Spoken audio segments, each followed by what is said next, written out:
What's going on, people? My name is Batman, and whatever Call of Duty comes out after Advanced Warfare, I'm assuming it'll be Black Ops 3, but whatever it is, it's going to be the first legitimately next-gen Call of Duty experience. Now, I know Sledgehammer has come out and said that they are building Advanced Warfare with the next-gen in mind, but I think that's some bullshit. Excluding better sounds and graphics, I would be surprised if there was anything genuinely significant that the new gen will have over the old gen in terms of raw gameplay experience. Because at the end of the day, they have to port this game to the 360 and the PS3, because it's still going to see a huge chunk of its sales on the old consoles. I don't know when the console transition will be over, but I know it's not over now because they're still porting every game to the old gen. But I do know that Halo 3 came out in 2007, 2 years after the 360 came out, and Halo 3 wasn't on the old consoles. It wasn't on the original Xbox, so I'd imagine that we'll see a similar timeline with the X1 and PS4. What it comes down to is Christmas, right? Now, the new gen has only been around for one Christmas, and that'll still be the case when Advanced Warfare comes out. However, after 2 Christmases plus all the time in between, and after every gamer has had 2 birthdays, it will have sold enough to leave the old gen behind once and for all. In general, most retail companies, especially those involved in leisure products and double, especially expensive $400 leisure products, will see more sales during Christmas than they do for the rest of the entire year, because almost every single person in the country gets a present on Christmas, and the occasion warrants expensive presents as well, whereas during the rest of the year, excluding your birthday, there aren't a lot of reasons for randomly getting $400 or $500 presents. Everyone is getting Christmas bonuses and their Christmas sales and yada yada. All the consoles I've ever gotten, I either got for Christmas or my birthday. I'm sure many of you can say the same. And something to keep in mind as far as game sales go is that even kids who have the new gen consoles might still be inclined to buy the game on the old gen, assuming they still have it, if their friends have to get the game on the old gen as well, because they want to play with their friends, and if their friends don't have the new gen and get it for the old gen, they'll just get it for the old gen because they still have their old gen console most likely. So they have to get fucking everyone on board before they can get anyone. I believe the old gen held back Ghosts, it held back Titanfall and Battlefield 4, I believe it's holding back Destiny, and Battlefield Hardline. I think the reason Sledgehammer came out and said they were building this for the new gen was because people on the new gen, myself included, are not at all satisfied with the quality of games so far. I think it heavily exacerbated people's disappointment with Ghosts. You know, I personally wasn't expecting Ghosts to be a new gen title in any way, shape, or form. You know, I was realistic about that, but I think a lot of people were, probably because Infinity Ward, being the incompetent fucktards they are, advertised it as a new gen shooter. With the new gen, people are expecting something unprecedented, something that can be done on this new console that we all spent $400 on, that isn't being done on the old consoles. And so far, all we've seen, I think the biggest advantage we've seen on the new gen that the old gen didn't have is 60 frames per second, 32v32 on Battlefield. I don't think Call of Duty has delivered anything in regards to the new gen consoles so far. People are looking for the next big thing. We want to be odd. We want to fall in love with a game. We want to be impressed, not just satisfied. Alright, COD players always speak so highly of COD 4 because COD 4 was the first Call of Duty to really impress us with customizable classes and kill streaks on top of improved graphics and sounds from previous titles. MW2 gets the same praise basically for the same reasons as COD 4. It just took classes and kill streaks to the most extreme of extremes and, you know, really awed us with them. That's back when customizable classes weren't in every game. They were kind of a new thing. Same with kill streaks, but you know, now both of those things, because they were so popular, they're now in every multiplayer shooter. But back then, that was sort of an unprecedented step in a new direction for the shooter genre, and I think that's why people love those games so much. Even though, you know, with MW2, I mean, that was a broken game with one-man army danger close. And other minor things, but if it were released today, it would be considered a broken game, and it was broken then, and I think people were really frustrated with it then, but it still looked back upon, you know, with a warm nostalgia by most Call of Duty players, just because it was the first COD to really, or not the first COD, it was the last, most recent COD to really sort of blaze a trail, you know, and that's what people are looking for. I think that's why people are you know, always speaking so highly of Bad Company on the Battlefield side. You know, I know DICE has come out and said they don't know why people liked Bad Company so much. I'll tell you why. It's because Bad Company was the first Battlefield to have fully destructible environments. You were genuinely awed and surprised by this brand new gaming mechanic that really hadn't been seen in any shooter or video game at all before. Bad Company 2 was just a perfection of that original formula. We haven't been starstruck by a game like that in a long, long time. And again, I think Advanced Warfare is stuck in the same boat. I don't think we're going to see huge improvements. Not that I think it's going to be bad, but I don't think it's going to be a next-gen shooter. But Black Ops 3 will be the first Call of Duty on the new gen after the new gen has seen 2 Christmases. And assuming motherfuckers can agree that the console transition is complete, then Black Ops 3, or whatever Call of Duty comes next, will be able to not only take advantage of the new gen, but finally break off the shackles of the old gen. It's the first COD that I think has the potential to awe us again, and I do think it will be Black Ops 3, because Black Ops 3 already has a huge degree of name recognition and anticipation, both of which equal sales. There's already a huge library of YouTube videos and websites and forum posts all speculating about it, and I'm sure there are already plenty of people looking forward to it, and a lot of that has to do with the final cutscene in Origins. The ending cutscene of Origins, I think, spoke volumes, and did so intentionally, about where the series is headed. And I feel it obviously implied a sequel. I know a lot of different people have a million different theories, however, there is a general consensus that I agree with, and that I think we can use to logically deduce the future of Black Ops and Black Ops Zombies. So for a little background or a little refresher, at the end of Origins, the final Zombies DLC, final cutscene, you see the infamous Samantha, who I thought would be a total babe, but isn't. She's playing toys with this snobby kid named Eddie, who is clearly Edward Richtofen. Eddie thinks the zombies' eyes should be blue. Hint, hint, they were blue when Richtofen was controlling them. If you look at the toys, it's a bunch of references to various zombie maps. You have the dog Fluffy, who's just a regular dog now, but it makes sense that in the toy universe, the dog is hella scary because the dog could shit on the little toys in real life. And by that, I mean the real life in the game, not our real life, obviously. Basically, the implication that I think most people have formed a consensus around is that it was a game within a game, gameception. All of the zombie storyline took place in these children's imagination, playing with toys. And I think a lot of the theories out there that argue otherwise are coming from people who are kind of upset that the whole story, all their hard work, blood, sweat, tears, and toil, moments of fear, triumph, and shock, were all make-believe and irrelevant. They're trying to, because I know there are a lot of different theories out there. I think the ones that somehow try and make the case that we came out of the zombie world and we're in the real, I don't know. I think they're trying to rationalize that it wasn't all just a children's story, imaginary game, because I think they don't like that. But really, it's a video game, so it was make-believe and irrelevant to begin with. There's make-believe and irrelevancy within the make-believe irrelevancy. It's make-believe irrelevanception. And that's a basic summary. It was a mind-fucking-ception game within a game type thing. There's a whole lot of interesting dissection of this one cutscene out there with a million little clues and fun facts that you can, and I'm sure, have explored, but I'm not going to trip on all that stuff. We'll just stick with the basic premise that this shit took place in the minds of 2 children, right?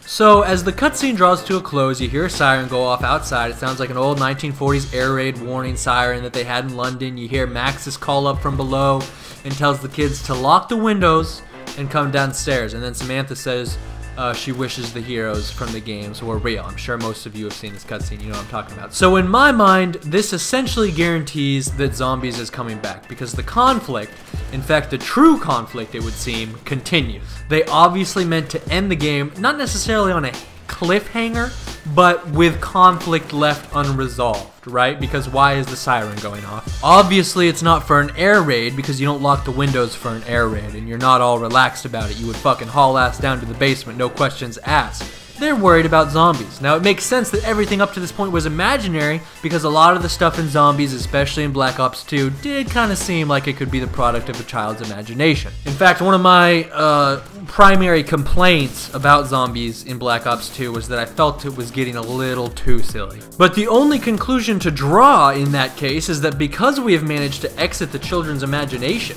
the future of Zombies is going to place a heavier emphasis on a more realistic, or at least less fantastical, experience, which is something I personally don't mind. With any work of fiction, you have to suspend your belief a little bit. It was easier for me to do that in World at War. You know, they had some teleporter technology and the Wunderwaffe and other sorts of magical weapons, but they had a reasonable, somewhat explanation for it with the special element 115. And, you know, I've been able to immerse in crazier things with worse explanations. But as time went on, and especially in Black Ops 2, it became harder to suspend my belief. You know, it started with, you know, George Romero, and then you got haunted houses with witches, and the giant robots in France, and not that I thought those were stupid ideas necessarily, but I no longer felt immersed in a horror survival game, if that makes sense. Just because it felt, you know, things aren't as spooky when your objective is to get a giant hillbilly drunk so he'll headbutt things for you. You know, it kind of lost its horror elements and its immersive elements for me personally. But the bigger takeaway for me was the time period it seemed to be set in, which I believe is around the World War II era. During the cutscene, if you look around, you notice it's very modest, no electronics, very basic toys, but the real giveaway that I think was intentional is this phonograph right here. Sometimes it's called a gramophone in the background. It's like the precursor to the record player.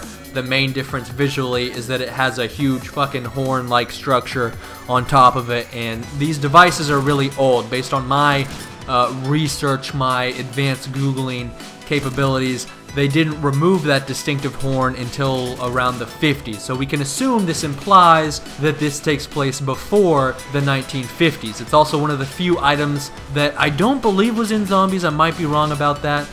If somebody knows that there's some phonograph in one of the maps that I can't remember, you know, shout it out. But as far as I can remember, there wasn't a phonograph in the Zombies maps. I believe that this phonograph was put there intentionally. Clearly, every little detail in the cutscene was deliberately planned out, and you'll really understand that if you go watch one of the more in-depth analyses of the cutscene. And so I feel that this specific recording device was included for a specific purpose, to infer a time period.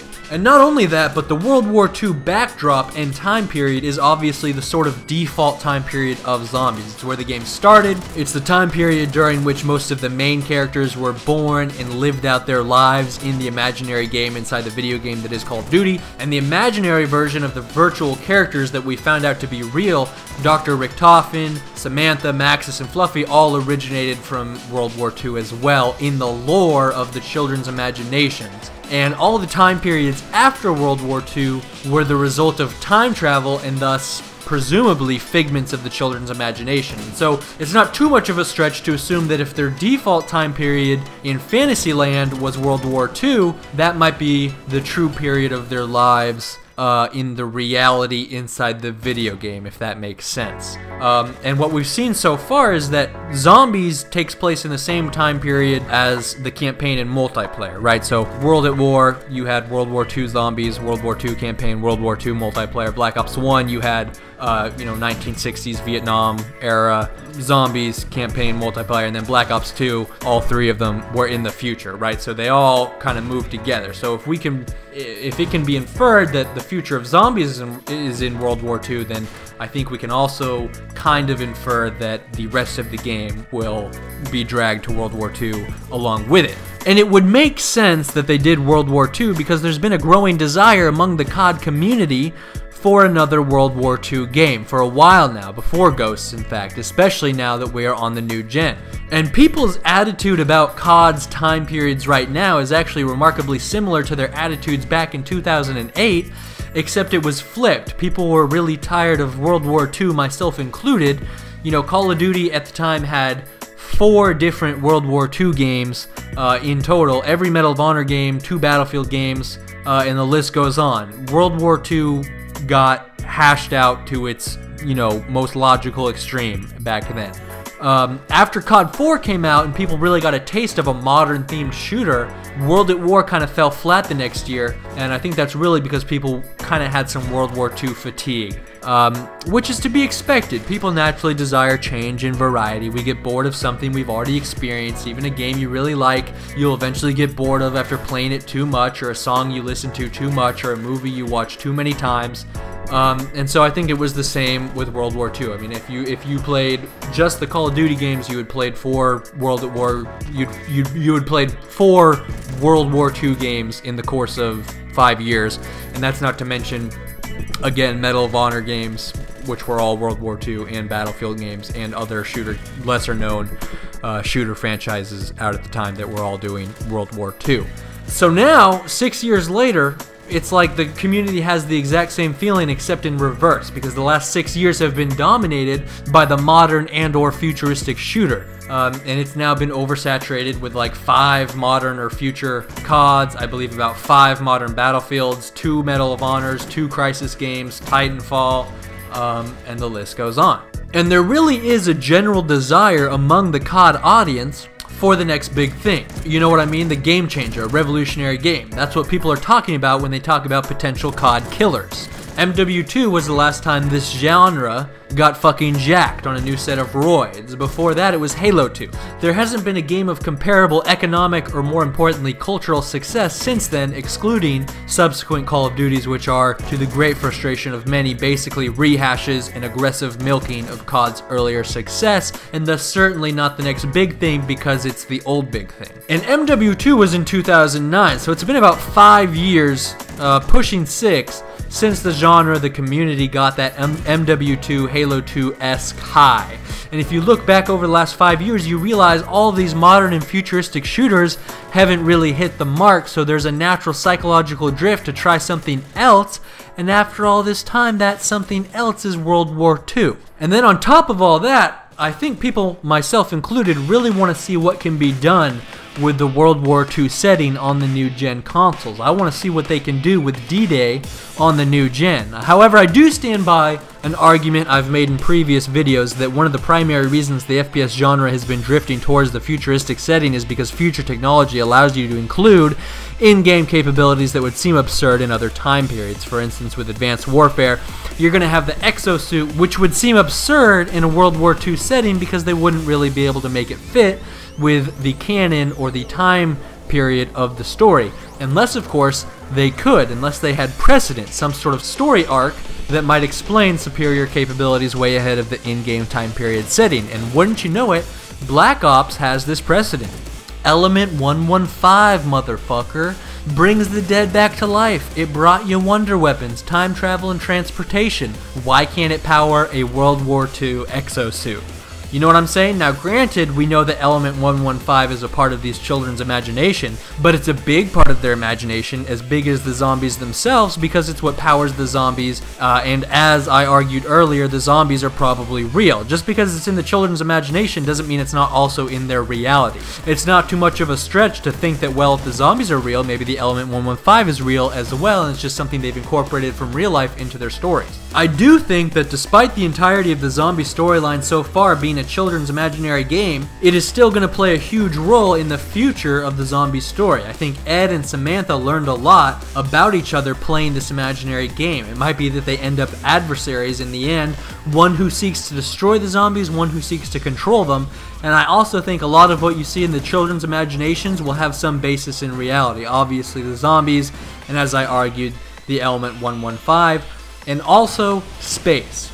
A lot of these children's imagination was obviously dedicated to space. The moon map, Ascension, a lot of meteors on a lot of different maps come from space. The giant monkey in Dead Ops came from space with a spacesuit. The Easter egg on Call of the Dead had you deliver a human to an alien ship parked on top of the lighthouse to be abducted in typical alien abduction fashion.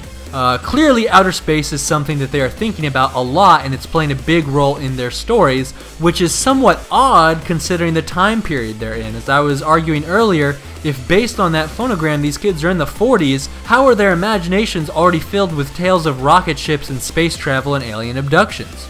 The Roswell incident was really the birth of our modern concepts of extraterrestrials, disc-shaped UFOs, people's fascination with the concept that there could be life out there, but that happened in 1947 and it wasn't widely reported on until about 10 years later. Now, we know that these kids are already in some sort of alternate universe based on our own, except with the zombies. My hunch is, based on the heavy emphasis on space travel and the general indication that the Element 115 and the zombies originated from space, that space and perhaps aliens will play a role in the future of that storyline. Or I could just be wildly full of shit, but if you've been watching me for a while, you know I've been right about at least some things in the past. So we'll see, but until then, please remember to rate the video and may the Force guide you. This is Batman, signing out.